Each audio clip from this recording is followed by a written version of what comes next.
Braća Grimm, bremenski i gradski svirači. Nekoć davno kod mlinara je živio magarac. Mnogo dugih godina jadan je magarac naporno radio. Nosio je vreće žita i brašna amo tamo za svog gospodara. A kada je postao star i slab, shvatio je da ga se gospodar želi riješiti. Mislio je, otići ću u Bremen gdje će se moje glasno njakanje svidjeti sviračima i primit će me k sebi. I tako je krenuo prema gradu.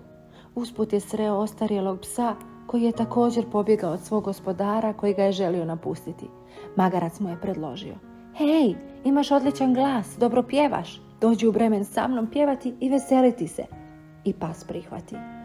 Malo kasnije magarac i pas sretoše mačku koja je djelovala tužno. Zašto izgledaš tako tužno? Što ti se baš tako loše dogodilo? Pitali su je. Stara sam, svi su mi zubi ispali. Miševi me se više ne boje, a i slobodno kolo vode, beskorisna sam. Gospodarica me pokušala utopiti, nisam imala drugog izbora i morala sam otići. Odgovori mačka suznih očiju. Hej, dođi s nama pjevati i svirati.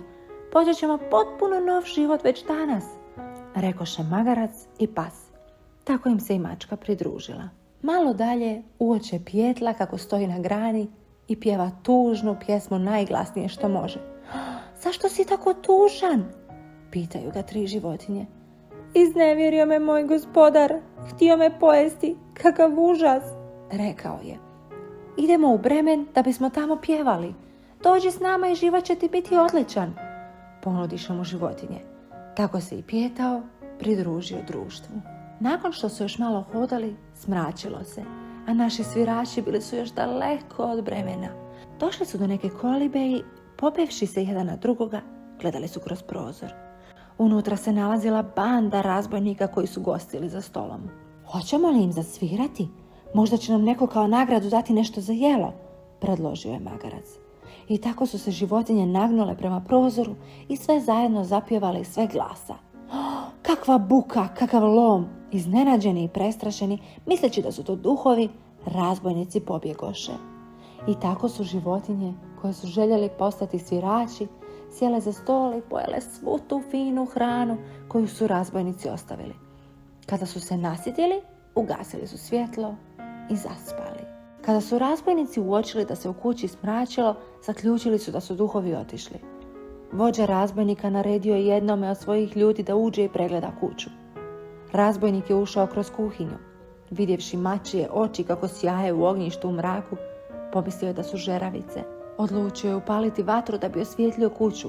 Upalio je šibicu, primaknuo se i mijau, frrr. Opečena mačka skoči na razbojnikovo lice i izgrebe ga.